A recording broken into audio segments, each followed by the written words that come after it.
Hey guys, it's Eric with Painting Business Pro, and this is the second video in our series for February about how to set a good foundation for your year, set yourself up to hit your goals for the year. Alright, so the last video, what we covered, if you didn't watch it, was how do you make your plan and goals for the year, and we gave you guys a link where you can go and download the worksheet where you can map out your goals for the year, and that comes along with a nice little video to teach you how to do that. So if you missed that part, you can click the link below at our website where you can head over and get everything to lay the foundation for your goals. So at this point, if you haven't done that, I would encourage you to do that. But if you've already done that, so now we're looking at our plan for the year. We've got our end goal. We know the revenue we're trying to do for our company. We know the profit we're trying to make for our company, and we've broken down all of those little metrics. How many estimates do I need to do every week? How many leads do I need to get every week? How many jobs do I have to book every week? How much total sales do I have to book every week? And how much do I need to produce every week?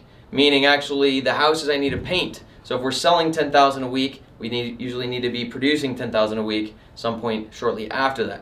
All right, so in this video, we're going to talk about the most important thing for you to focus on at the beginning of the year if you want to hit your goals, and that is marketing. All right, we need to get really good at hitting our marketing targets. So all of those goals we've mapped out. You know, the revenue is the end goal. The profit is the end goal. But we can't focus on revenue and profit.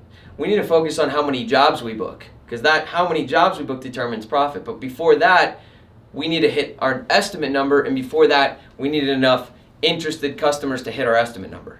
Because all of those goals we mapped out, if we don't hit the marketing number, we're going to have a really hard time hitting any other one of those goals. If we're short on estimates, we're going to be short on jobs. If we're short on jobs, we're going to be short on revenue. If we're short on revenue, we're going to be short on profit.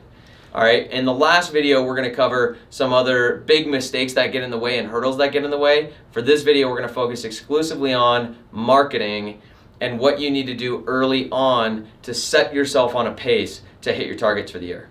If you're not hitting your marketing targets, and the best way I evaluate that is how many estimates I'm doing every week. I don't really care about leads because leads don't always turn into estimates. And what we ultimately need is estimates. I could get 1,000 leads, but if I don't hit the estimate goal, I won't hit the book job and I won't hit the revenue target. So I'm looking at how do we hit our estimate target every single week. And I need our company to be hitting estimate targets before I focus on anything else. And now is a great time of year to be focused on that because you're not painting a lot of houses yet. You shouldn't be that busy with production. Don't worry about sales yet. If you just get a lot of estimates done, you'll book jobs. We want to make sure we're hitting these estimate targets early. So here's how we do this. By the way, also just a couple other notes I had is marketing is the cap on your business. Once you have figured out all the skills to building a business, you know how to market, you know how to sell, you know how to produce, you know how to build teams effectively. The cap on your business becomes marketing. Your business can never be bigger than the marketing is. If you only do 100 estimates in a year, even if you booked every single one of them, you're not going to have more than a $400,000 business. It's impossible with that number of estimates. So marketing is ultimately a cap on your business. It's something you need to get really, really good at, as well as some other skills that will be necessary along the way. And you must hit, as I said, you must hit your marketing numbers to hit your goals for the year. So how do we hit our marketing goals? You've got to really just take the time to plan and then get aggressive. So what we do is, let's say we have a target of hitting 40 estimates in a week. What we need to do is we need to look at, okay, well, what are all of our marketing channels and how many estimates can I get from each of those? So in February, our website and people calling our phone, that's not crazy busy yet. Later in the year, that might be 20 to 30 estimates a week. Right now, it's maybe 7. You know, we might be able to get 5 to 7 estimates a week just from our website and call-ins. So we say, okay, we've got 5 from there. The goal is 40. And then I say, all right, how many are we going to get from lead services? Stuff like Painter Choice and CraftJack and Thumbtack and Home Advisor and sites like that. We'll say, oh, maybe we're going to get like 3, maybe more than that, but we want to count on 3. It's like, okay, great, that's 8. So we need another 32 estimates. How in the world are we going to get another 32 estimates? That's where we get aggressive. Okay, so especially early in the season, one of the things that we've gotten really good at as a company, and you need to find your version of this, you've got to find a way to get aggressive and go find business and not wait for it to find you. Most people run their business where they're waiting for the leads to come in. So, most companies would get these 8 estimates and that's what they would do. The problem with that is this is a seasonal business, so you have way too big of fluctuations. We need to figure out how to have some consistency. So what we do is we're really, really good at door-to-door marketing. We walk up to houses, we knock on the door, and I say, hey, how's it going? I'm Eric. I'm with Foothills Painting. I noticed you had some paint up here, so I just want to give you a free estimate. And then they say, oh, okay, sure. And we get something around 30 estimates a week this time of year with one company just from door to door. Sometimes that's higher and sometimes that's lower. So that's one way you can get aggressive. I go into a ton of detail about door-to-door and how we do door-to-door in our full business training, which I'll put a link below to that if you want to learn how to do door-to-door marketing. That's one really amazing way to generate business in an aggressive way where you can really control the volume. If I need to get 10 more estimates, we've just got to hit more doors. All right, so that's one way that you can get aggressive. A second thing that you can do is you can start building relationships. You can start calling real estate agents, HOAs, property managers, roofing companies, other trades who share your customers, and just ask them if they're looking for a painter. So we've been doing that this year, and we call about 10 property managers and we get one appointment with them. We meet with them, and every time we've done a meeting, we've gotten an estimate from it right away. So about 1 out of 10 people you call will maybe have some business for you. That's not going to get you as quick of results as door-to-door will, but it is a way that you can get some relationships set up that will continue to pay you. Another option is you can start contacting general contractors and looking for commercial work. I don't recommend doing that unless you're experienced with commercial work and you know what you're doing. Another option that you can try is you can try dropping tons and tons of flyers and figuring out how many flyers you've got to drop and how much it costs you to get how many calls. In my experience, that's not as good as door-to-door, but it's something you can control. Another thing you could try doing is direct mail. We haven't done a lot of that because we do really well with door-to-door, but I know people have figured out how to do direct mail. Another option is once you've built up your clientele, you can send out emails and direct mail pieces and give them an incentive to get estimates now, and that's something that could generate some extra buzz in your schedule early in the season. So you've got to find what that's going to be for you. If you're really committed to hitting your goals, you have to hit these numbers. If you don't hit these numbers, you don't hit your goals. And I'm not going to sit back. If I'm not hitting my goals, I'm not just going to sit there and pout about it. I need to get aggressive and figure out how to hit my goals. And as you go through that process, you're going to, let's just say you go the door-to-door route. It's not going to be easy at first. You've got some learning to do. But the nice thing is, if you can get 5 or 10 estimates a week from door-to-door now, in another 2 or 3 years from now, you will be able to get 20 or 30 estimates a week from door to door. That's ultimately how your business is going to be growing. So that's how you're going to hit your targets now.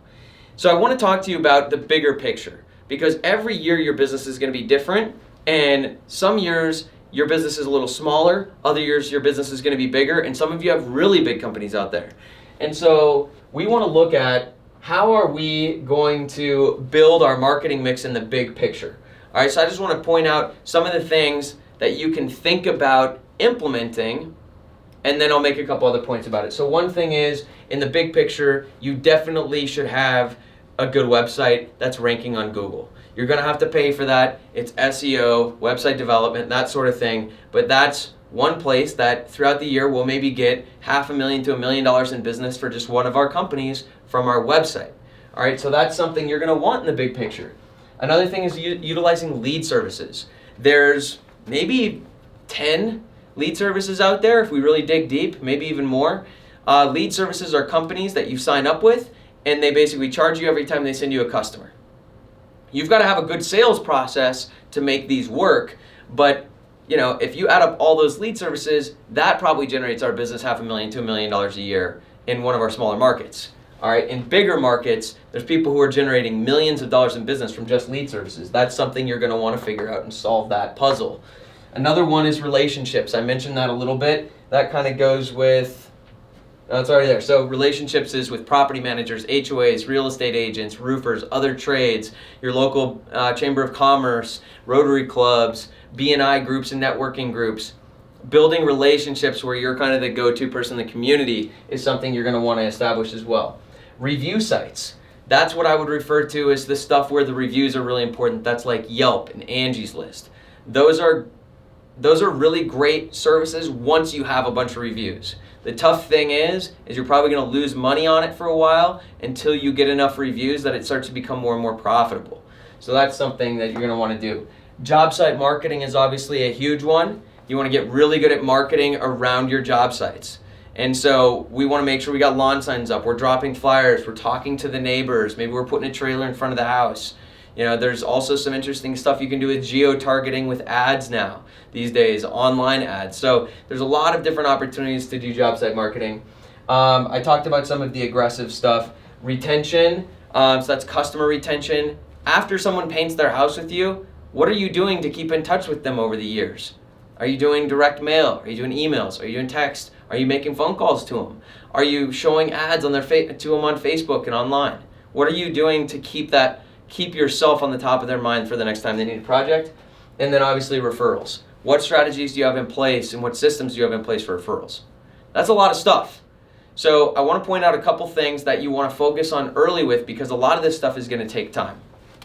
Your website, that's absolutely something you want to do, but it doesn't happen overnight. That takes some time. Lead services you can turn on and start getting leads immediately. So that's something we're always doing, and if you're not doing it, that's a place to capitalize. Relationships is something you can usually get some leads from right away, but those are really more valuable in the long term. Over 2 years, you might get $30,000 in business from someone, but you might not get any business from them in the first 2 or 3 months. So that can be kind of a slow build as well. That's something you want to do, but that's also slow. Review sites, as I mentioned, you need reviews. That's kind of slow. Job site marketing, you need to be actually painting houses before you can do this. So we can't capitalize on this much until March or April. So that's kind of out for right now. Retention of clients, that's something you should always be doing, and we can do that immediately and contact old clients. And then referrals, sometimes these are linked, but this is usually when we're actually producing jobs. So the options I really have for this time of year to get myself going and get a lot of estimates going is really lead services, getting aggressive, and if you have a customer list, contacting them and offering them some deals. So that's really where we can focus right now, and all these other things are things that we want to focus on for the big picture, so that next year at this same time, we're also getting stuff from our website. We're also maybe getting leads from review sites. We're also got some relationships that are bringing us some business. We also might have more referrals coming in and a retention strategy. So we want to be working on all these things one at a time throughout the year and over the course of our business. So one way that we can build marketing in the big picture is add more marketing avenues. That's all of this stuff. The other thing we can do is we can increase our geographical coverage area. So we can actually expand our company to cover another city, another town, or a bigger part of our city, which can also increase marketing. So that's what we've got for marketing, guys. You've got tons of actions you can take. You've got to just start taking action. If you're falling short of your goals now, that's okay, because a lot of these things, as I said, take time. You just got to get out there and start taking action to build up your marketing, because ultimately that's what caps your business. So start investing in that. Take advantage of it now before you're busy with estimates and busy with production.